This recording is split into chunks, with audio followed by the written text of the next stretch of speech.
kami menjadi orang yang Tuhan pakai untuk menunjukkan wajah Yesus bagi kami dan seisi rumah kami. Dan firman ini pertama-tama menolong kami untuk melihat kepada Yesus Kristus.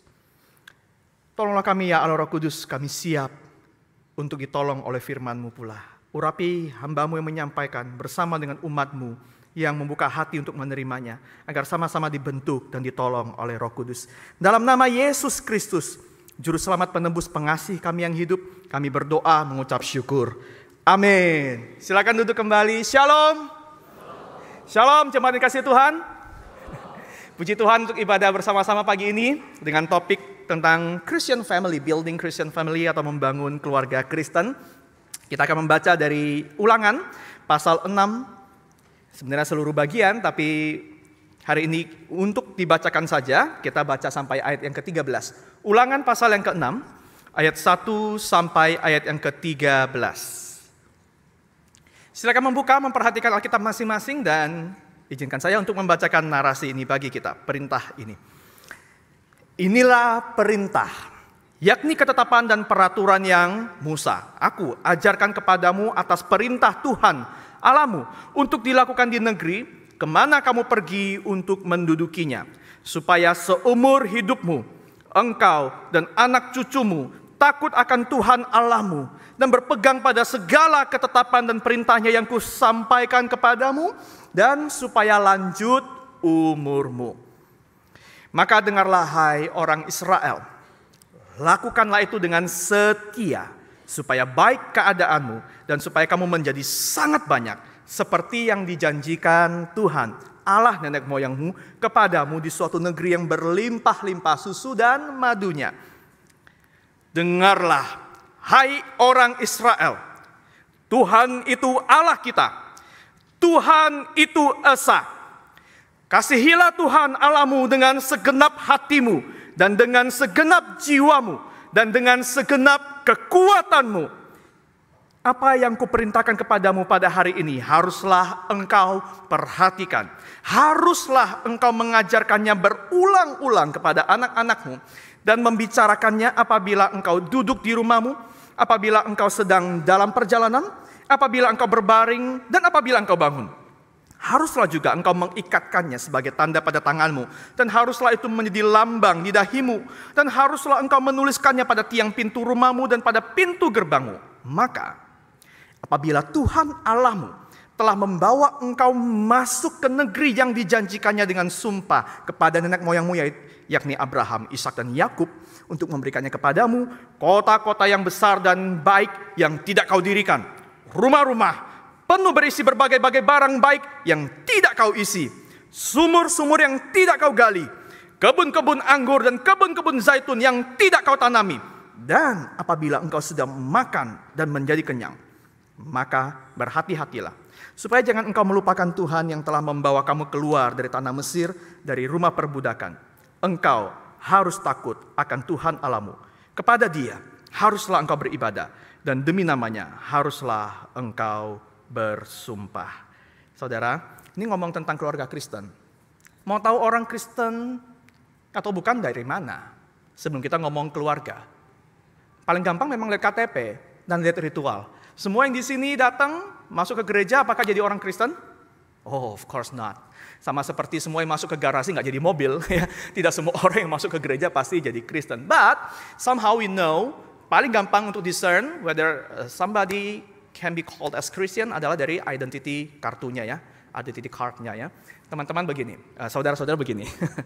Kita ngomong soal membangun keluarga Kristen, selesai khotbah ini, kalau keluarga Kristen adalah keluarga yang satu, anggota keluarganya dan semua membernya itu berada di gereja. Mari kita tutup dalam doa. But no, firman Tuhan hari ini nggak berbicara tentang ke gereja. Justru, saudara mau tahu keluarga Kristen itu apa? Bukan tempelan seperti yang didoakan tadi, bukan tempelan identitas Kristen ya. Begini saudara, menjadi keluarga Kristen itu bukan soal saudara dan anggota keluarga saudara berada di dalam gereja. Melainkan saudara menjadi gereja dimanapun saudara berada. Sekali lagi, saya ulangi ya. Keluarga Kristen itu bukan soal saudara dan anggota keluargamu berada di gereja. Melainkan saudara menjadi gereja dimanapun saudara berada.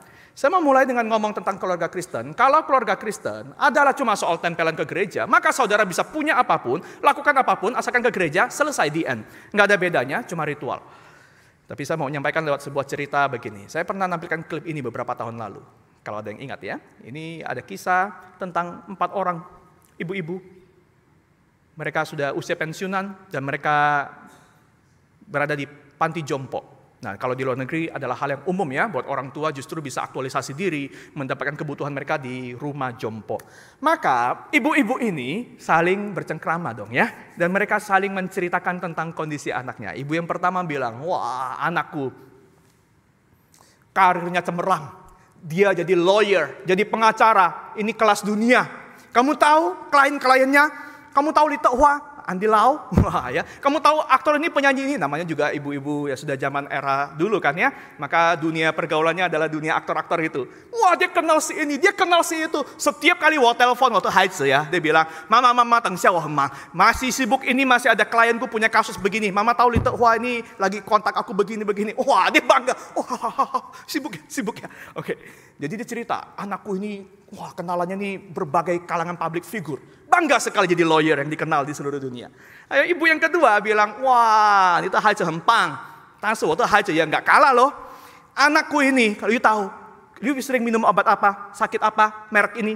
Nah itu anakku yang punya. Dia bos farmasi. Dia jual obat ke seluruh dunia. Semua tahu apa yang dilakukan. You tahu omsetnya berapa? 1 tahun itu bisa sampai miliaran. Wah, miliaran USD, bukan miliaran rupiah. Ya, ini farmasi. Wah, setiap kali kontak dia, mama, sebentar, ini lagi tanda tangan kontrak, mama, ini lagi banyak proyek begini.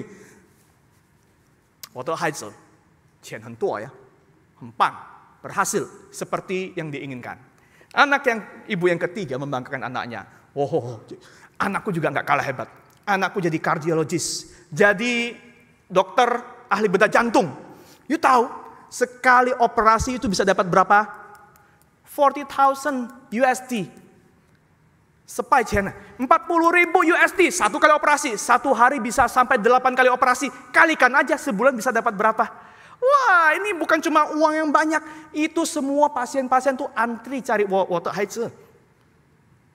Bangga sekali ya. Yang satu membanggakan reputasinya, kenalannya. Yang satu membanggakan pencapaian duitnya. Yang satu membanggakan, wah ini banyak orang nyari dia.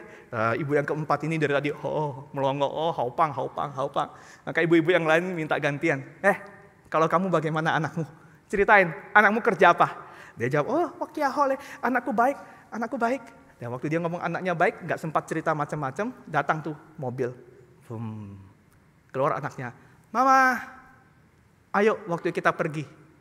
Oh, anakku datang mau jemput aku. Setiap weekend dia datang mendampingi aku. Dia selesai kerja, dia datang dari luar kota, dia ajak aku makan, dia dengar ceritaku. Oh, waktu Haidze, lalu dia pergi makan bersama anaknya. Ibu yang ketiga, ibu yang tadi melongo. Saudara dapat kesan nggak? Mana ibu yang lebih kerasa punya anak? Ketiga ibu yang tadi membanggakan apa yang mereka banggakan. Soal karir, soal relasi, reputasi. Dan juga soal dibutuhkan, terkenal ya. Sementara ibu yang terakhir, anaknya biasa-biasa saja ya. Bukan orang yang sangat kaya, bukan yang dicari-cari sampai orang antri-antri. Tapi dia punya waktu untuk bersama ibunya. Barangkali Bapak Ibu di sini berpikir kalau nanti ya punya keluarga pengen yang seperti apa? Pengen yang karirnya cemerlang tapi punya banyak waktu? Biasanya mesti milih salah satu kan ya. Saudara, kita sering kali berpikir tentang nilai kesuksesan itu adalah soal punya segala-galanya. Tapi hidup ternyata, apalagi nilai firman Tuhan hari ini menyatakan, no. Ini bukan lu soal punya karir banyak. Lalu lu ke gereja, selesai, lu keluarga Kristen yang berhasil dan diberkati. No. Justru firman Tuhan hari ini menunjukkan kepada kita sesuatu yang tidak ada kaitannya dengan hal-hal yang sifatnya yang kita pikir itu gerejawi semata-mata. Kita akan lihat ya. Saya mau mulai dengan bertanya kepada saudara, apa yang sesungguhnya kita pentingkan? Itu bisa dilihat dari beberapa pertanyaan ini. Saudara sering konsisten ngajarin apa di rumah?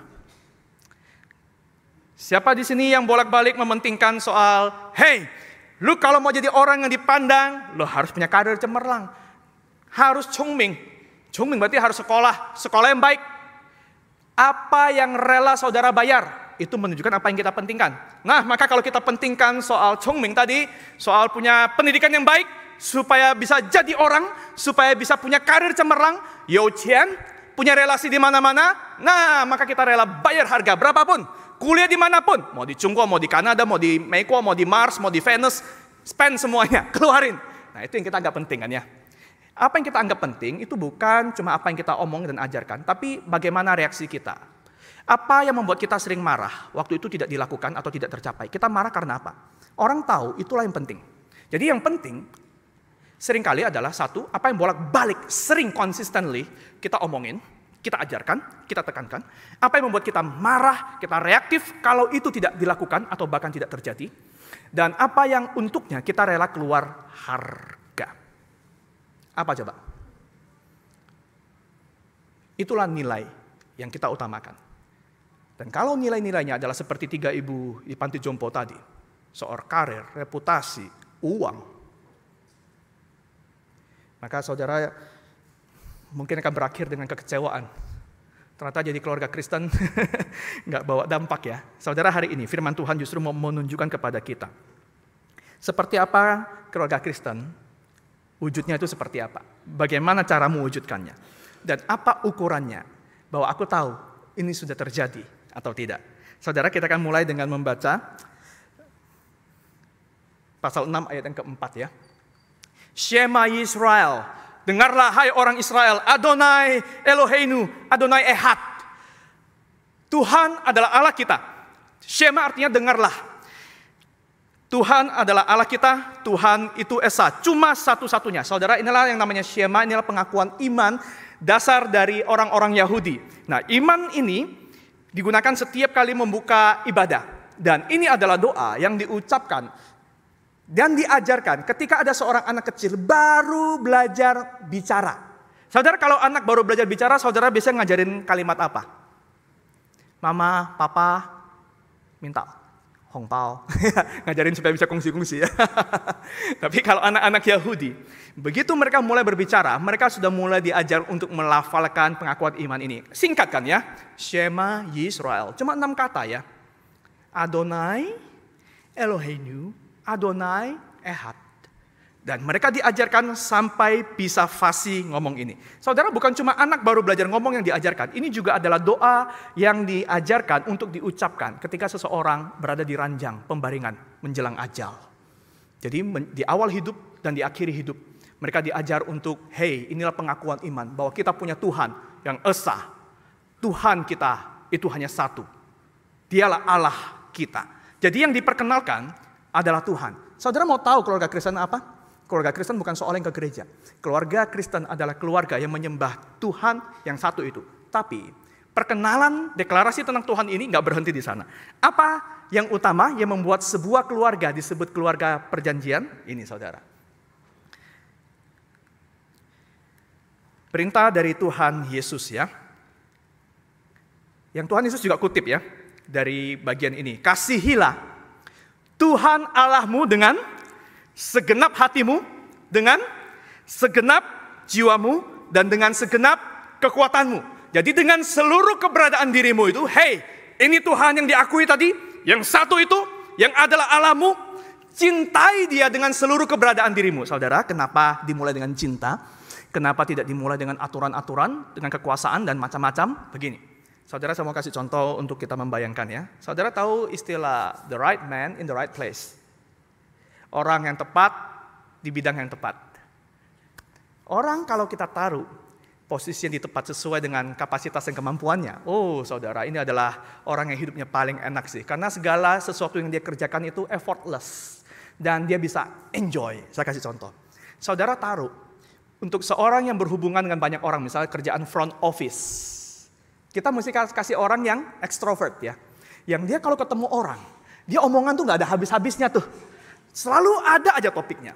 Dan orangnya itu ramah, fasih lidah, hangat. Waktu dia ngomong sama orang bisa merasakan, wah ini orang ramah banget, hangat banget, sangat welcoming. Dan topiknya gak habis-habis, bisa ngobrol terus. Dan orang ini, waktu dia berbicara dengan orang lain, tangki energinya juga terisi. Dia senang. Dia lakukan ini dengan mudah, flawless. Nggak perlu mikir, habis ini mau ngomong apa, karena topiknya nggak habis-habis. Nah, ini orang extrovert, ditaruh di area kerja yang sesuai dengan kapasitasnya. Dia senang sekali. Tapi bayangkan saudara, seorang kebalikannya ya, seorang yang pendiam, pemalu, ditaruh kerjaan yang berhubungan dengan banyak orang. Jadi apa dia? Dia bisa nggak? Bisa. Tapi dia mikir dulu dari rumah, aku harus siapkan template ngomong apa ini. Kalau ini obrolannya habis, ngomong apa lagi. Nanti kalau ngomongannya sudah disiapkan ternyata nggak nyambung, waduh mati aku bagaimana ini. Dia bisa seramah-ramahnya berjuang, tapi saudara tahu, selesai dia ngomong sama orang, dia pulang. Dia seperti balon sudah nggak ada anginnya, kempes. Capek, lelah, energinya terkuras. Dan tingkat kehangatan yang ditunjukkan kepada orang lain mungkin juga tidak sehangat seorang yang ekstrovert. Walaupun pendengarnya, orang yang bercakap-cakap dengannya mengerti, dia sudah berusaha. Saudara bisa bayangkan? Orang kalau di posisi yang sesuai kemampuannya, natur dirinya, dia kerjakan apapun dengan effortless, so enjoyable. Contoh lain, seorang penyanyi yang suka menyanyi bukan cuma suka menyanyi, tapi juga punya kemampuan menyanyi. Saudara kalau cuma suka menyanyi, nggak punya kemampuan, dia mungkin bahagia. Yang dengerin yang stres ya. Tapi bayangkan, seorang yang suka menyanyi dan punya kemampuan menyanyi, dia dikasih jadwal, mau pelayanan, mau pekerjaan kalau bisa menghasilkan uang apalagi ya, lebih bahagia lagi ya. Tapi bahkan, kadang-kala tanpa bayaran pun, dia bisa sangat enjoy, dia nyanyi terus, disuruh nyanyi terus, oke. Dijadwalin terus, oke. Karena itu adalah dirinya. Aku banget nih. Nyanyi, bermain musik, gak beban. Tapi bayangkan seorang yang baru belajar menyanyi. Bukan seorang penyanyi, bukan seorang pemain musik. Dia bisa main, tapi setiap kali main, dia stres setengah mati. Saudara, orang yang melakukan sesuatu berdasarkan kemampuan dirinya, itu udah jadi bagian dirinya. Dia lakukan dengan effortless, enjoyable. Saudara bisa bayangkan, seorang yang mencintai Tuhan dengan seluruh keberadaan dirinya, hati, jiwa, dan kekuatannya adalah seperti ini. The right man, in the right place. So enjoyable, so effortless. Dan ini bukan bicara tentang aku taati berapa ratus aturan. No. Yang dia taati adalah pribadinya. Saudara, kita gak mungkin mencintai peraturan. Gak ada orang yang suka peraturan. Saudara kalau ke gereja dikasih 1001 aturan. Saudara stres, ini yang ngapa-ngapain ini. Yang kita cintai adalah pribadinya. Saudara, konteks ini konteks perjanjian. Memang di awal Tuhan bilang, lu taat supaya berkat-berkat ini menyertaimu. Dan kalau kamu gak taat ada konsekuensinya. Tapi ini bukan bicara, hey, lo kalau nggak taat, gue kick out dari family ini lo ya. No, karena ini dimulai dari perjanjian. Tuhan yang ngasih. You are mine. Not because you are good. You are mine, that's why. Kalau kamu tidak bertindak seperti seharusnya, aku akan hukum. Supaya kamu balik. It's like our family, right? Kita bikin kesepakatan setelah kita mulai punya ikatan hubungan dulu. Ya kan? Apa yang boleh, apa yang nggak boleh. Apa yang bisa dilakukan bersama-sama. Sebagai family, ada rules-nya? Ada. But we do not start with rule. We start with relationship, with a covenant, right? Marriage kan begitu, family kan begitu. Baru di dalamnya ada rules yang showing how to build a good life, a blessed life, right? Maka saudara begini, kita perlu memahami bahwa jika mencintai Tuhan adalah permulaan dari hidup seorang Kristen, seorang yang menghormati, yang menyembah Tuhan. You need to know that love is something that empowers us. Law tells what to do, what are the consequences. But love empowers us to do what we already knew. Ya, hukum itu ngasih tahu, tapi nggak menggerakkan kita. Siapa yang mencintai hukum di sini? Nggak ada. Kita mencintai pribadinya mengadakan kesepakatan, memberikan arahan, memberikan bahkan peraturan. Kita mau ngikut demi pribadinya. Dan sesungguhnya saudara, maka konsepnya ini kalau secara praktis ya, bukan aku tahu, maka aku mau mengasihi. No. Walaupun kita sering bilang, nggak kenal maka nggak sayang. Yes, that's ya early step-nya kan memang kenal dulu baru bisa muncul sayang. Tapi tidak semua orang yang sudah kenal pasti akan sayang. Right? Mestinya adalah aku mengasihi, maka aku mau cari tahu. When the love is there, we seek to know deeper and better. Kita mau tahu karena kita punya hati di sana. Nah, kita sesungguhnya bukan digerakkan oleh apa yang kita tahu, melainkan apa yang kita ingini, apa yang kita kasihi. Saudara, seringkali kita berpikir ya, manusia itu cuma sebatang lidi, ditancapin otak, kayak lollipop begitu. Maka cara untuk mengubah seseorang, mendidik seseorang adalah dengan apa? Edukasi, kelas, sekolahkan, nasihat, kasih tahu semuanya. Penuhi otaknya, maka dia akan jadi pribadi yang baik. Saudara bisa relate? Hanya dengan tahu kita bisa berubah? No. Masalah utama kita seringkali bukan tidak tahu. Enggak mau tahu. Masalah orang berdosa bukan soal kepalanya yang kosong, tapi hatinya yang kosong. Dan mencari banyak hal untuk dipenuhin. Kita digerakkan bukan oleh apa yang kita ketahui, tapi apa yang kita ingini. That's why the Bible tells us that the first thing to do is not to know your God only, but to love Him with all that you have.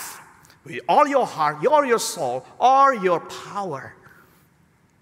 Maka lebih dari informasi yang baru, saudara dan saya itu butuh hati yang baru untuk melakukan apa yang kita sudah tahu. Sekali lagi, lebih daripada informasi yang baru. Informasi itu, yes, we do need that. Tapi lebih dari itu, saudara dan saya, kita butuh hati yang baru untuk melakukan apa yang kita sudah tahu. Tanpa hati yang baru yang mencintai Tuhan, everything feels so heavy. Penuh effort dan gak enjoyable. Saudara, menurut riset, hanya 5% hal-hal di dunia ini yang kita kerjakan itu dengan kesadaran penuh dan mikir. 95% dan ini so dominant, right? 95% itu ternyata banyak hal yang kita lakukan itu sudah jadi kebiasaan alami. Dilakukan tanpa mikir lagi. Contoh ya saudara ya.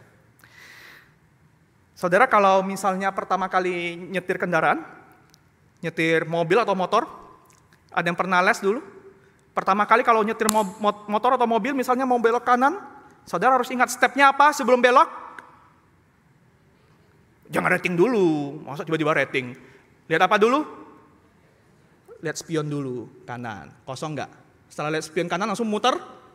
Nggak, lihat spion tengah dulu, belakang juga kosong nggak? Kiri. Setelah itu step berikutnya apa? Baru pasang rating, lampu sainnya. Tik, tek, tok. Setelah itu langsung putar? Enggak dong. Saudara juga lihat sikon, muter pelan-pelan. Kapan nginjak gas, kapan lepas kopling, kapan nginjak rem. Ya kalau mobil manual ya, kalau yang matic ya sudah bom-bom-kar aja ya kan, gas. Saudara ingat pertama kali latihan? Tapi sekarang, kalau sudah jadi veteran, biasa nyetir, saudara bahkan nggak perlu mikir lagi. Step pertama apa, step kedua apa, yang saudara lakukan apa? Bahkan sambil main HP pun saudara punya mata ketiga dan keempat bisa muter sambil membalas HP ya. Poinnya begini, apa yang kita sudah biasa lakukan, kita sudah punya feel-nya. Kita nggak perlu lagi mikir step by step. Itu udah jadi kebiasaan alamiah kita sebut. So, banyak hal yang kita lakukan itu sudah di bawah sadar, sudah nggak dengan mikir lagi, karena sudah terbiasa kita lakukan dan kita semuanya punya kebiasaan bawaan itu. Saudara perlu diajar tentang bernafas? No. Itu biologically kita sudah punya itu namanya kebiasaan alamiah. Nggak perlu hitung. 1, 2, tarik. Nah.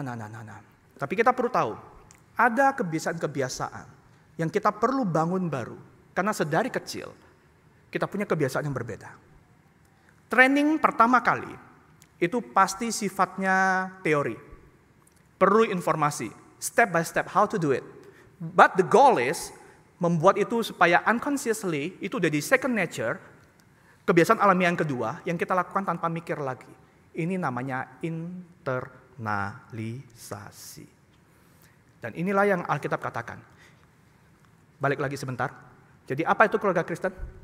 Keluarga Kristen wujudnya itu bukan sama-sama ke gereja. Melainkan kita jadi gereja dimanapun kita berada. Sekali lagi, keluarga Kristen itu bukan kita dan keluarga kita hadir di gereja. Melainkan kita bisa jadi gereja dimanapun kita hadir. Dan itu dimulai dengan orang yang mencintai Tuhan. Orang yang mencintai Tuhan, yang bisa melayani, mencintai Tuhan dengan effortless, taat, dengan enjoyable. Saudara, sekarang bagaimana kita melakukan ini? Nah, how to spread this kind of faith? Saudara, di Alkitab yang kita baca tadi ya, disebutkan begini. Kita mesti lakukan ini, lakukan ini, lakukan ini, lakukan itu. Tapi perhatikan, sebelum disebutkan tentang apa yang perlu dilakukan, ayat 6 berkata, apa yang kuperintahkan kepadamu hari ini harus engkau perhatikan. Nah, ini memang terjemahan yang sah-sah saja, betul ya. Tapi dalam kata Ibrani aslinya, hati perhatikan itu levab. Levab itu artinya betul-betul hati. Jadi, apa yang aku sampaikan ini, perintah ini, kamu harus taruh di hatimu. You see, so consistently, Moses told the Israelites supaya apa yang kamu ketahui tentang Tuhan, you cintai dia dan you taruh di hatimu, baru kamu lakukan ini.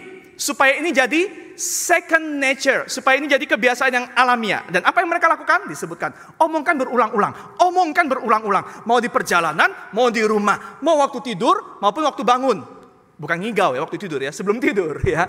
Jadi seluruh hidup itu dimulai dan diakhiri dengan pengakuan bahwa Tuhan Allah kita mengasihi Tuhan. Right? Orang Yahudi juga awal hidup baru bisa bicara dan akhir hidup menjelang mau mati, akui bahwa Tuhan, adalah Allahku. Dan ini saudara disuruh ngikatkan pada tangan, ikatkan pada dahi. Saudara tahu ini seperti ini wujudnya. Jadi ini namanya tefillin dan zizit yang diikatkan pada dahi. Jadi apa yang diikatkan? Nah, ini ada tulisan nih Ulangan 6 ayat 4 sampai 9 itu, dan ada 3 nats Alkitab lain yang berbicara tentang siapa itu Tuhan dan tentang mengasihi Tuhan. Mereka ikatkan di sini, dan mereka melantunkan, menghafalkan, mendeklarasikan iman itu rutin, sehari-hari. Dan mereka juga disuruh tempelkan di pintu. Saudara, sebenarnya kalau kayak beginian, kita tahu ya, di budaya kita juga masing-masing ada yang kayak beginian. Misalnya saudara, kalau saya dulu di Pontianak ya, di rumah dengan punya kepercayaan tersendiri, kami di pintu rumah pasti ditempelkan ada namanya, ya kita sebutnya apa itu, kayak kertas mantra yang bisa buat tempel zombie, film-film zombie itu yang kuning itu, ada tulisan Cinanya itu, ya.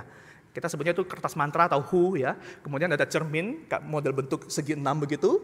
Kemudian ada hionya, ada dupanya. Itu ditempel depan rumah supaya tahu bahwa keluarga ini siapa yang punya, agamanya apa, nyembahnya apa, siapa yang melindungi mereka. Lalu kita juga punya sesembahan, Dewa Kuan Kung gitu ya, ditaruh di sana, dan di rumah-rumah tertentu ada taruh banyak mantranya. Supaya tahu siapa penguasa rumah ini, kepada siapa anggota rumah ini menyembah dan percaya.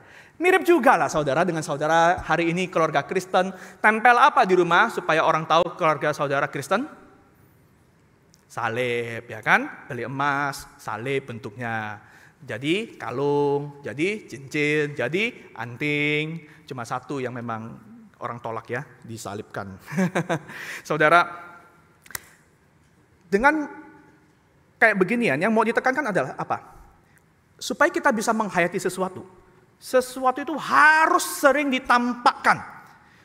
Jadi ritme hidup yang sehari-hari. Karena faith is caught rather than taught. Iman itu bukan cuma diajarkan. Iman itu adalah sesuatu yang justru bisa ditangkap, alami, pahami, sebelum kita bisa mengajarkannya. Karena kalau tidak, saudara cuma akan mengajarkan tentang aturan, rules, dan konsekuensi. Misalnya begini, percaya Yesus supaya diberkati. Kalau nggak percaya Yesus, konsekuensinya menanti. Bisa masuk neraka loh. Mau ke neraka atau mau ke surga. Maka saudara akan menjadikan anak-anak kita atau anggota teman-teman saudara, kesannya apa? Cari Tuhan untuk dimanfaatkan. Demi hidup kita mudah. Maka Tuhan kita sebenarnya bukan pribadi itu. Dia cuma alat. Tuhan kita adalah kepentingan kita. Aku butuh ditolong. Aku sakit, aku butuh disembuhkan. Tuhan ini bisa nolong. Let's do it. Ayo kita sembah. Bayar harga boleh. Tapi sebenarnya bukan untuk Tuhan. Untuk kepentinganku. Perhatikan saudara. Narasi kita sebenarnya mencerminkan. Sebenarnya apa sih yang kita pentingkan? Kita bisa sangat aktif di gereja. Tapi setiap kali kita ngajar anak kita, kita berbicara. Harus ke gereja ya pokoknya ya. Harus. Kenapa Pak? Pokoknya harus. Papa ini majelis loh. Ini hamba Tuhan ini. Nanti malu loh kalau orang tanya, saudara, maka yang anak-anak tangkap itu apa? Waktu kita narasinya seperti ini. It's not to the person of God. It's to the rules. Dan yakinlah saudara, era kita berlalu, anak-anak gak akan lanjut di sini. Sebab yang mereka ketemukan bukan iman yang ditangkap, tapi iman yang diajarkan. Nggak internalized. Itu cuma jadi rituals. Dan itu memberatkan. Nggak enjoyable. Penuh effort untuk tiap minggu mau ke gereja. Karena jaga nama dan muka papa mama. Dan anak-anak muda yang di sini. Nggak mencintai Tuhan karena apa? Karena butuh kebutuhan.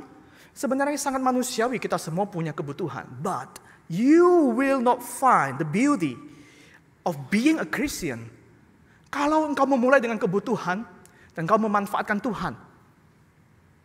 Nggak akan ada indahnya. Yang ada justru melelahkan. Saudara, apa yang kita tahu? Sebuah kebenaran abstrak. Bagaimana supaya dia bisa jadi sesuatu yang kita terima, supaya itu jadi sesuatu yang effortless dan enjoyable. How to do that? Kita memang mulai dengan edukasi, yes, but education is not everything.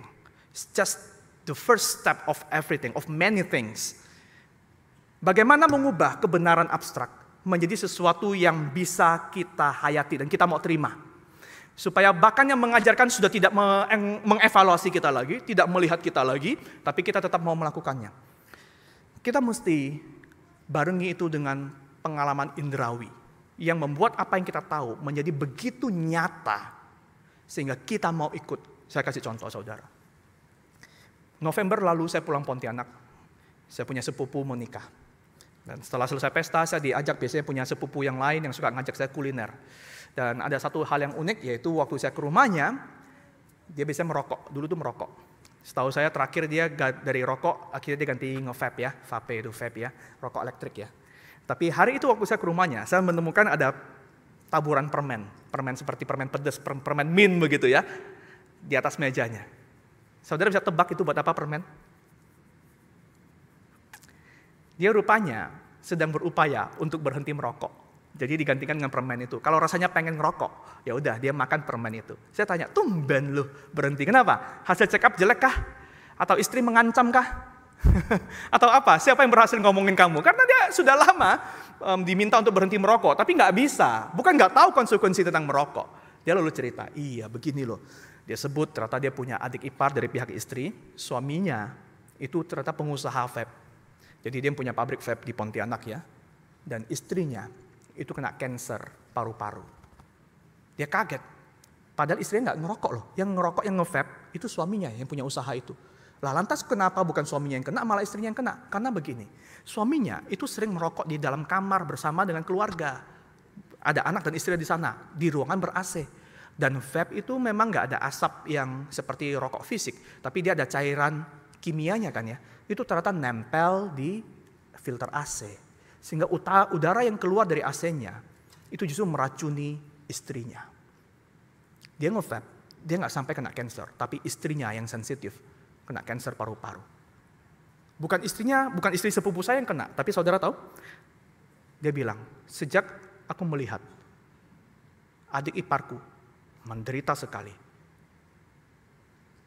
punya uang, tapi sudah nggak mungkin bisa sembuh, berat sekali ini. Aku berhenti. Pertanyaannya, ada nggak informasi baru yang dia belum tahu soal bahaya nge-vape, bahaya merokok? Dia sudah tahu, saudara. Tahu sedetil-detilnya, bukan? Semua diajarkan, semua bahkan dikasih warning. Yang kedua, apakah nggak ada yang ngasih tahu tentang potensi keluargamu juga bisa kena? Dia tahu semua dia tahu. Istri, anak bahkan sudah ngomongin. Saudara-saudara yang lain ngomongin, berhenti, tapi nggak berhenti. Sampai kapan dia berhenti? Sampai dia menemukan pengalaman yang dengan indranya, matanya, telinganya, dan perasaannya, dia melihat sendiri begitu nyata, efek nyata dari nge-vape dan konsekuensinya. Tiba-tiba apa yang dia ketahui itu masuk dalam dirinya, menjadi begitu nyata dan dia mengambil keputusan, aku harus berhenti. Berat, dia cari solusi. Saudara bisa lihat, internalisasi tidak pernah dimulai hanya dengan ngasih tahu. Karena kita bukan sebuah otak yang ditancapkan batang lidi. Cek, inilah kita, lollipop otak. Ajar supaya berubah. No. Masih panjang perjalanan dari tahu menjadi masuk ke dalam hati. It's the longest way. Perjalanan paling jauh di muka bumi itu bukan dari kutub utara ke kutub selatan ya. Tapi dari pengetahuan ke dalam hati. That's why faith is caught rather than merely being taught. Gimana kita mendampingi orang, itu butuh yang namanya kasih dan repetisi ya. Internalisasi dan eksternalisasi, ingat ini. Kasih tujuannya kita adalah supaya kasih itu muncul. Internalisasi dimulai dengan apa? Repetisi, lakukan berulang-ulang, bukan cuma momentum. Maka saudara kalau mau tahu ya, hal yang paling berdampak buat komunitas, enggak keluarga, enggak gereja, sama saja. Itu terletak di mana? Ritme sehari-hari, on the daily basis. Ritme sehari-hari apa yang bisa kita pentingkan? Kita marah karena apa? Kita bayar harga soal apa? Bukan event. Bukan yang sesekali bikin event besar, retreat yuk. Lalu berharap semua tiba-tiba berubah dan bertobat. Itu mungkin bisa momentum yang Tuhan pakai. And then what's the follow up? Yang daily. Yang daily balik ke value yang lama. Eventnya aja yang bagus. We will not change anything by that. It's on the daily basis. Yang repetisi. Firman Tuhan bilang, ajarkan berulang-ulang. Yang kehidupan sehari-hari lah. Waktu kamu di rumah, waktu lu di luar, waktu bangun, waktu tidur. You start and you end your day dengan ini. Ingat baik-baik ya. Internalisasi itu targetnya, itu goalnya, penghayatannya ya.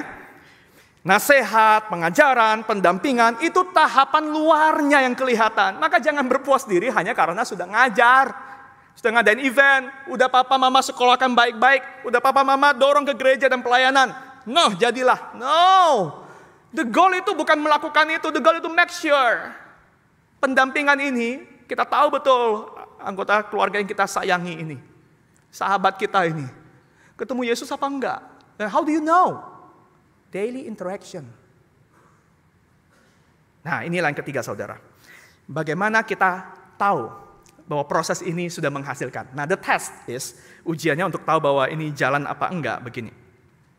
Soal apa yang kita rayakan dan apa yang kita ratapi. Perayaan, apa yang kita rayakan, menunjukkan apa yang kita anggap berharga. Saudara paling enggak tahan untuk enggak cerita waktu saudara berhasil apa. Wah, anak tiba-tiba bisa dapat pasangan, wah nggak tahan mau cerita ke siapapun. Anak dapat prestasi di sekolah, berhasil lulus di mana, wah kita nggak tahan mau cerita. Itu berarti apa yang kita pentingkan. Apa yang kita ratapi, saudara, menunjukkan apa yang kita ingin ubah. Apa yang tidak kita ratapi berarti tidak terlalu penting untuk diubah. Jadi bukan apa yang kita katakan sewaktu-waktu, tapi lihat reaksi kita. Apa yang kita rayakan, apa yang kita ratapi. Saudara contoh. Saudara paling susah hati di hidup itu karena apa? Misalnya contoh ya, kita ngomong keluarga, contohnya tentang anak. Saudara paling concern tentang anak biasanya tentang apa? Umumnya ya, pendidikan. Sekolah di mana ini? Ya. Yang kedua, karir pekerjaan. Ya, setelah lulus ini mau kerja apa dia? Usahanya kayak gimana? Yang ketiga, soal apa? Nikah sama siapa ini? Sudah umur sebegini kok masih belum nemu-nemu pasangannya. Susah hati untuk itu enggak, saudara? Waktu bicara tentang studi anak, kita berani sih bayar harga berapapun. Pokoknya lu mesti jadi orang. Nah, apa yang kita pentingkan? Jadi orang itu pengertiannya apa? Lu punya reputasi baik, dibangun di atas karir, dibangun di atas uang, dibangun di atas relasi, koneksi. Maka mau sekolah dimanapun, papa mama kerja banting tulang. Go! Yang kita pikirkan adalah pokoknya lu sekolah yang pinter. Adakah yang susah hati?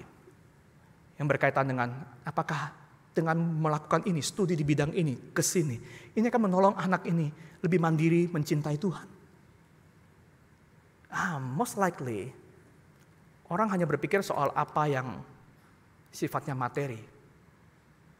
Jika apa yang saudara pentingkan masih soal karir, semata-mata, don't get me wrong.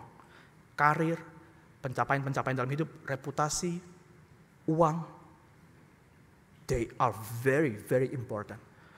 But not the most important things. Saya mau tunjukin sebentar lagi bedanya apa. Begini. Saudara tekankan itu tanpa menolong anak-anak kita untuk menemukan Tuhan sebagai tujuan hidup. Maka begitu dia worship tentang intelligence, dia akan selalu merasa diri paling bodoh. Apalagi kalau saudara punya pembanding, no anaknya si itu tuh. Dia lihat temannya, kok dia lebih pintar, padahal aku sudah mentok effortnya belajar ini. Dia akan selalu merasa diri bodoh. Dia worship apa? Dia worship intelek. Dia suka dilihat sebagai orang yang pintar demi memuaskan ekspektasi orang tua barangkali. Tapi dia akan selalu end up feeling stupid. Selalu kurang. Saudara worship kuasa, power. Saudara akan merasa selalu lemah dan ketakutan.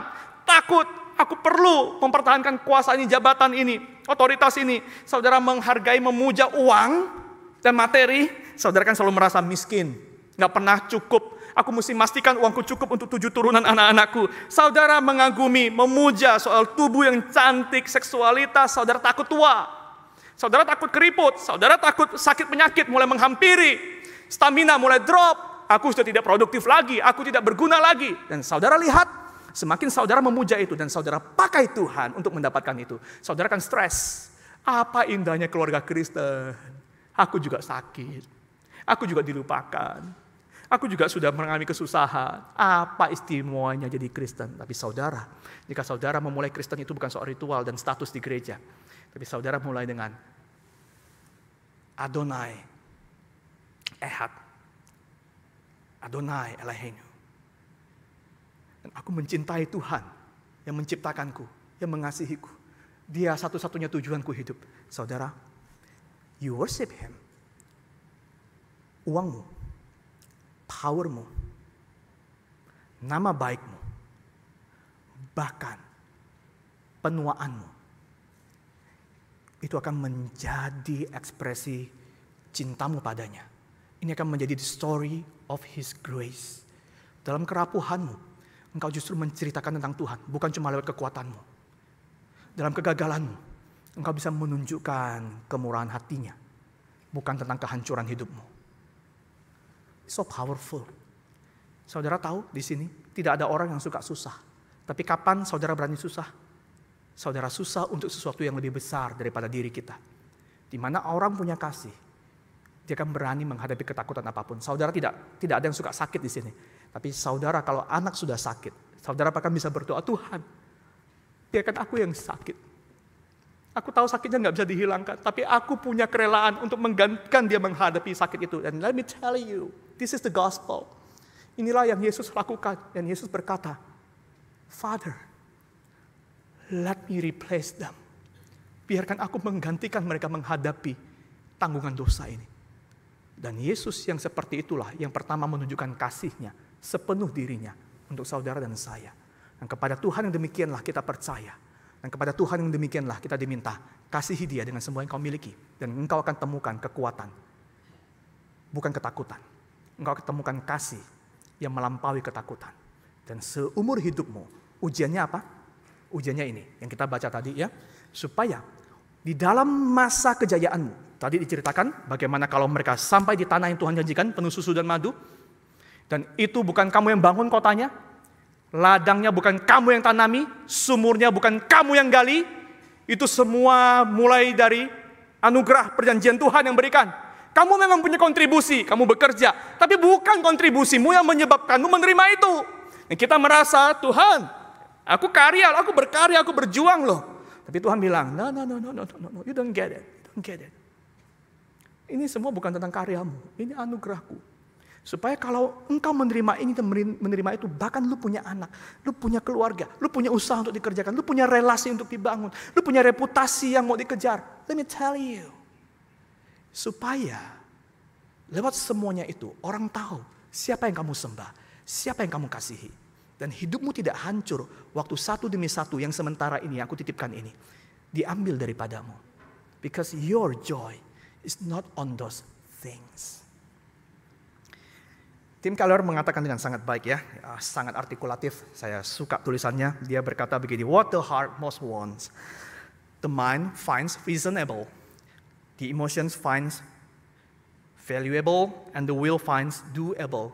Jadi seringkali itu memang mulai dari hati. Kalau hati sudah mengingini ya, pikiran akan bikinkan alasan supaya rasional. Dan hati kita tiba-tiba akan menganggapnya perasaan kita ini berharga nih, harus diperjuangkan. Dan tiba-tiba kita cari cara untuk mewujudkannya. Saudara, contoh yang simpel sekali. Saudara kalau pengen ganti HP, padahal baru aja beli HP iPhone 15. Sekarang tiba-tiba keran iPhone 16 sudah dibuka. Saudara pengen beli HP iPhone 16 baru. Terus ada yang tanya, ngapain beli baru? Kan kamu baru ganti 15, emang bedanya apa? Saudara kalau udah pengen, saudara bikin apa supaya bisa jawab orang kayak begitu? rasionalisasi kan. Oh, soalnya iPhone-ku ini mulai baterainya mulai soak, baru setahun soak. Yang soak cara makainya kali ya. Ya ini soalnya ada besetnya, atau carikan alasan, iya biar ini bisa kasih ke orang tuaku. Pada orang tuanya nggak perlu iPhone 15 ya. Intinya, ya sudah pengen semua bisa dirasionalisasi. Lalu dia lihat iklan, lalu dia lihat review-review macam-macam, tambah hatinya menginginkan, nganggap ini berharga, akhirnya nyari cara untuk bisa beli. Kalau nggak punya uang, pinjol. Intinya, lu sudah pengen, lu rasionalisasi, lu anggap berharga, lu kan cari jalan. Lu nggak punya hati, lu harus butuh 1001 cara lain untuk mau gerak, betul nggak? The law tells, hukum itu ngasih tahu kita, tapi yang menggerakkan kita adalah hati kita, keinginan kita, kasih kita. Maka saudara, keluarga Kristen, it's not first thing about doing the rituals. Rituals tujuannya adalah untuk menolong kita menghayati, menghidupin ini. So beautiful having Christian family yang love Jesus.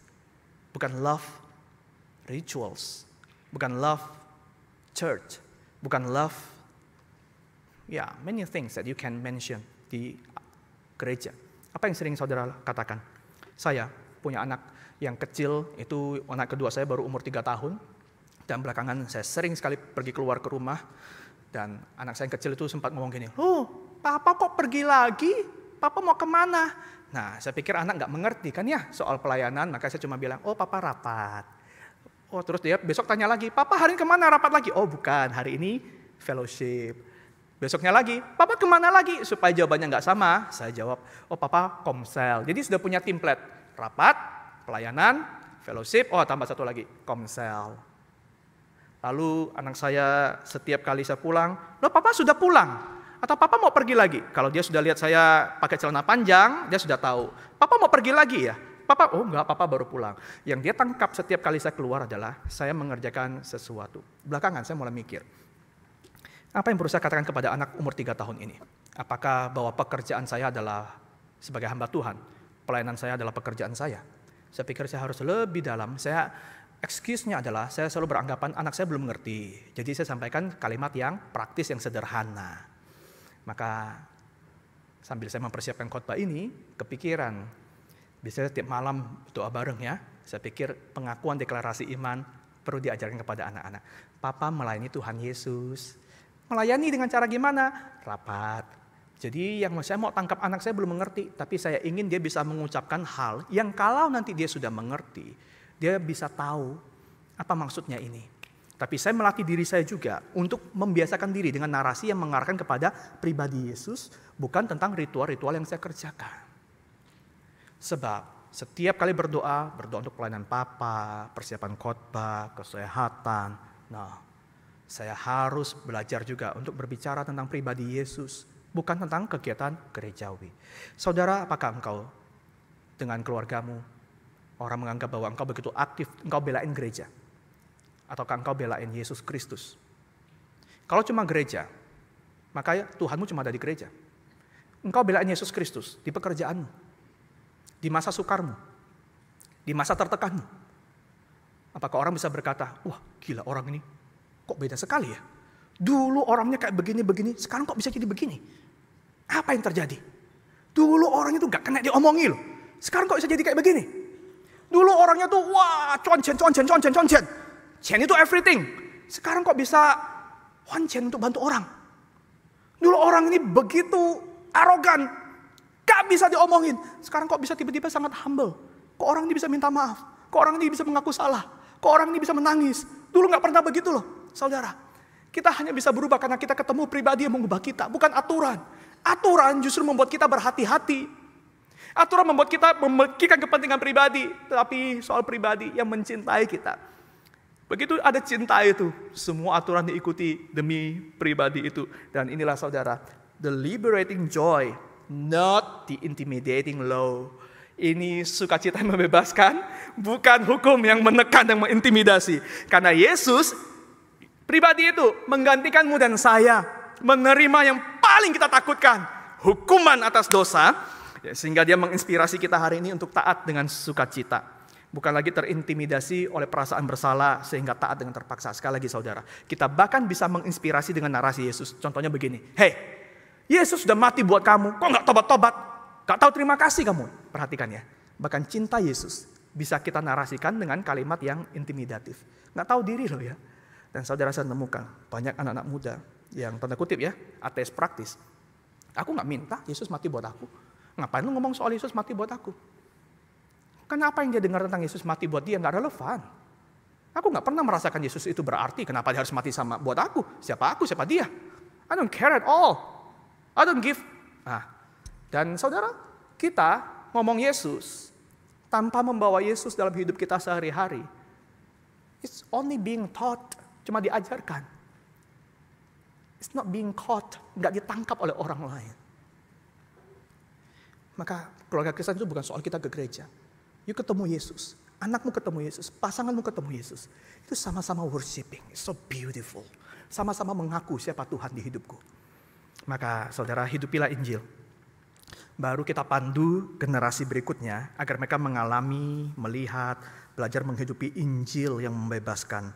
Supaya mereka taat dengan rela, bukan karena terpaksa. Saudara bisa bicara waktu anak atau pasangan atau siapapun anggota keluarga bergumul dengan keadaan, saudara bicara tentang Yesus dan ada kekuatan di sana. Untuk mereka yang karena situasi belum bisa menikah, saudara bukan bicara seolah-olah cepat menikah, nanti lu gak ada harganya loh kalau udah umur segitu. No, hargamu di dalam Yesus. Jika tujuan hidupmu bisa dipenuhi dengan menjadi single, maybe this is alright. Maybe this is God's calling. Bukannya bikin orang gopoh harus cepat kawin, akhirnya banting harga, pokoknya kawin, wis dropin semua standar. Nah, jika saudara memuja Yesus lebih daripada segala macam pendidikan dan anak kita gagal dalam pendidikan tertentu yang mungkin salah pilih jurusan dan macam-macam, engkau akan berbicara apa yang Tuhan ajarkan lewat pengalaman ini. Jesus is not done yet. So papa mama juga sama, ngasih kesempatan. I know it's not easy at all. Tapi waktu narasi kita ngomong begini, anak kita nangkap apa? My dad, my mom, they are Jesus lover. They're not preacher. Waktu orang tua kita sakit, kita nggak bisa menjanjikan kesembuhan kan? Tapi kita menjanjikan apa? Ketenangan. Yesus tahu. Yesus melindungi. Yesus pernah merasakan sakit, Yesus tahu. Kita mendampingi, kita mendoakan, kita mengasihi. Dan seringkali orang yang berakhir percaya Yesus seringkali ya diranjang menjelang ajal. Hati jauh lebih terbuka. Saudara mau bicara tentang gereja buat orang menjelang ajal?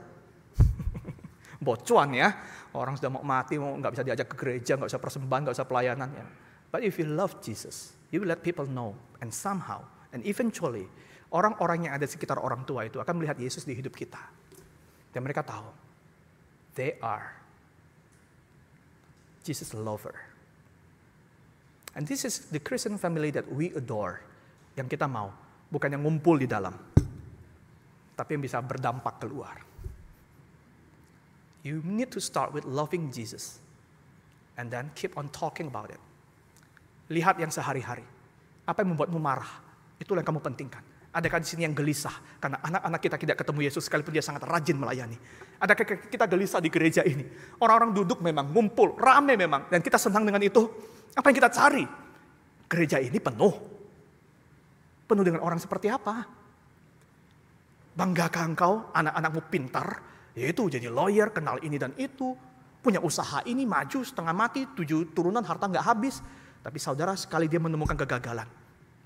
Apa yang saudara tuntut dari dia? Dan dia kehilangan itu. Hancur gak hidupnya? No, saudara berdoalah untuk anggota keluarga kita. Supaya Yesus jadi yang utama. Dan ujiannya seringkali adalah perayaan dan ratapan. Masa-masa panen, masa-masa muda, dan masa-masa sulit. Waktu itulah kita tahu. Apakah values ini, the faith is being internalized atau enggak. Dan pendampingan kita sangat penting untuk proses penghayatan internalisasi ini. May God bless us. May God help us to be Jesus lover and to help others connect with Jesus. Amin. Mari kita berdoa. Bapa, tolong kami dengan keluarga kami. Engkau tahu kami mencintai keluarga kami. Dan jika kami hari ini adalah orang yang mencari Yesus, tapi masih belum betul-betul terkonek dengan Yesus. Bantu kami.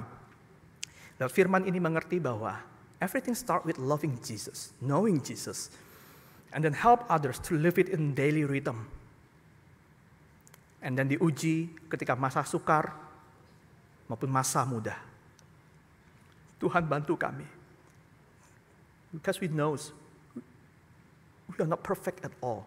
We do not have perfect family. But we have perfect love from a perfect God Savior yang sudah mengasihi kami. Help us, O Lord. Dalam nama Yesus Kristus kami berdoa. Amin. Mari kita bangkit berdiri.